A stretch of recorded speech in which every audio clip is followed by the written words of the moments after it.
Yo, it's your boy Marcus from City back with a video. Today we're going to be talking about the mobile gaming cash grab problem and how it affects COD Mobile and a lot of other games.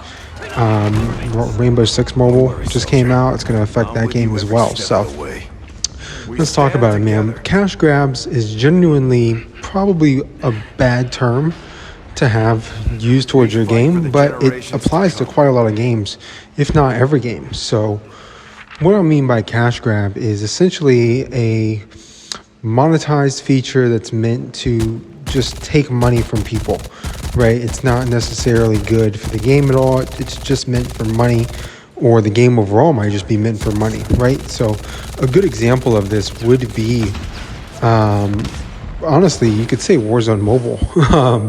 Warzone Mobile was designed to be essentially a store.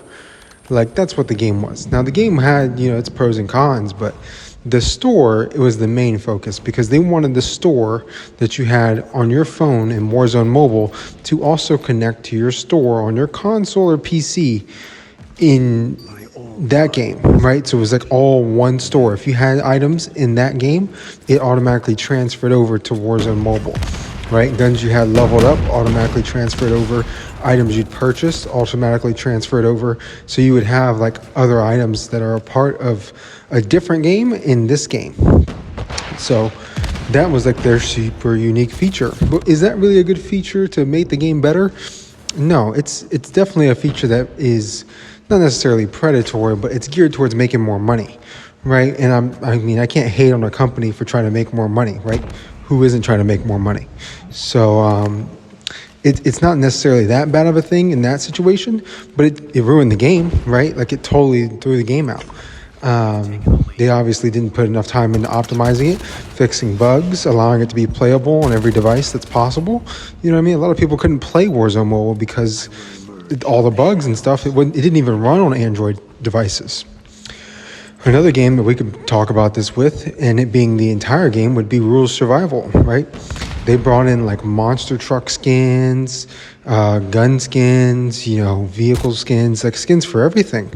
And what did that do to the game? It didn't improve the game at all, right? It made the game worse because they didn't put that time into, improving the map or changing the map or, fixing bugs. There were bugs with like the tuk-tuk truck in Rules of Survival for a long time. Shout out to you guys if you played ROS and remember those bugs.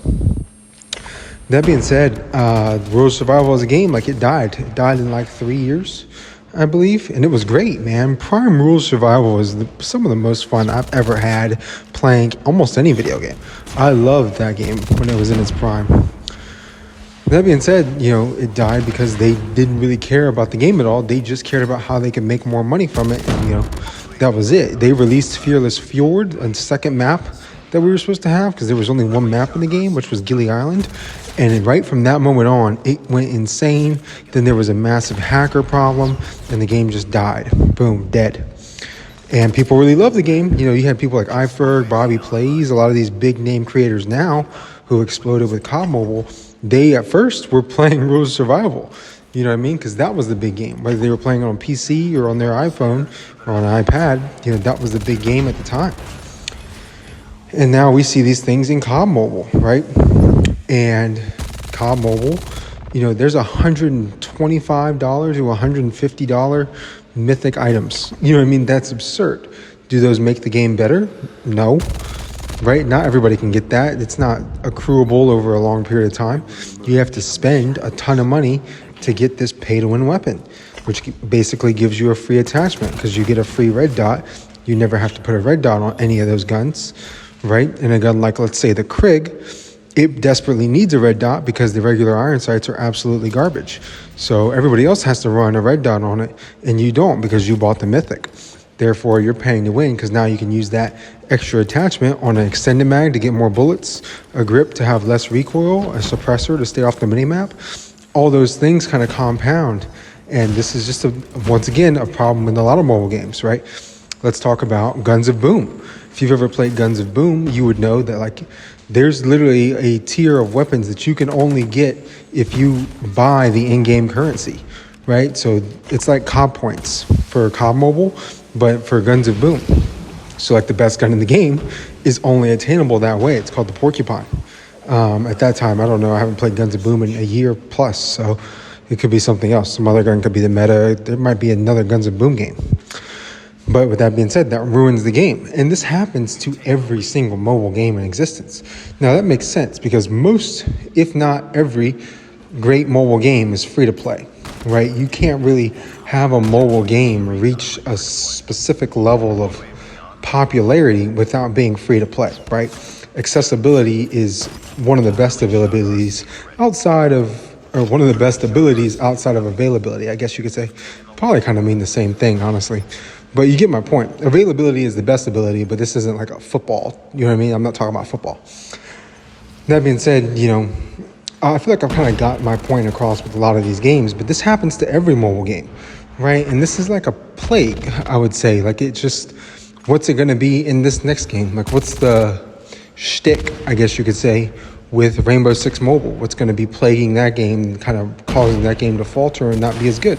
Right? How are they going to egregiously monetize it to where, what's the pay to win operator in that game? Is there going to be a pay to win gun in that game? Something like that, where it's just you have an advantage because of this stupid feature, right? There's pay to win flashbangs, pay to win concussion grenades in COD Mobile. You know what I mean? Like that's absurd.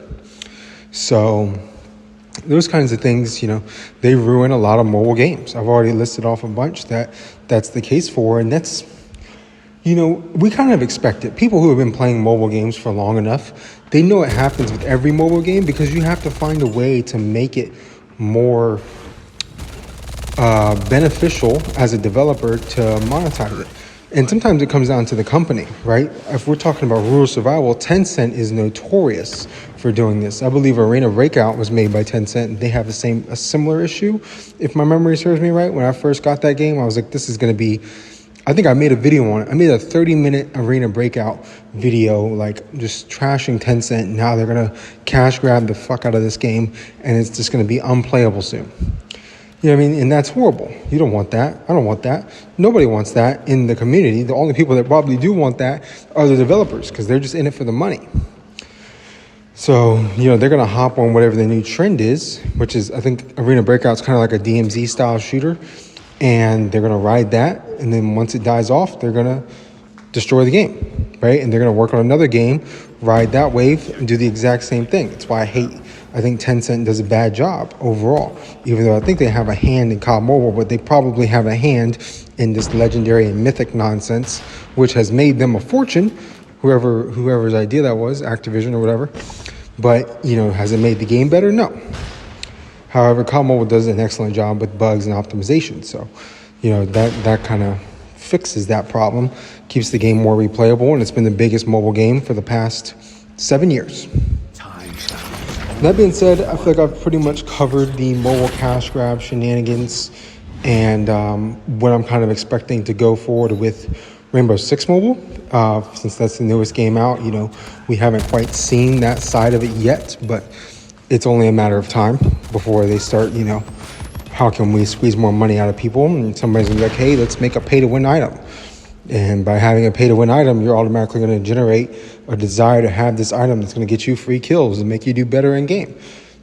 And that's going to be the case for everybody. You know what I mean? That's just the way it is. It's not really clickbait when something says pay-to-win. It's probably actually pay-to-win. So with that being said, let me know your thoughts on pay-to-win in gaming overall, the cash grab systems that these studios and developers have to sort of just smuggle as much money as they can out of their communities and then destroy their games. I guess I'm really talking about like Warzone Mobile and Rural Survival mostly. Warzone Mobile failed because they just didn't optimize it. There's still a ton of people on that Warzone Mobile Reddit that love that game to death, and they just can't play it because they simply took down the game, right? I think it's only up for another couple months, and then it's gone forever, like Aaron Hernandez. That being said, thank you guys for watching. Like, comment, subscribe. I appreciate the support on the channel.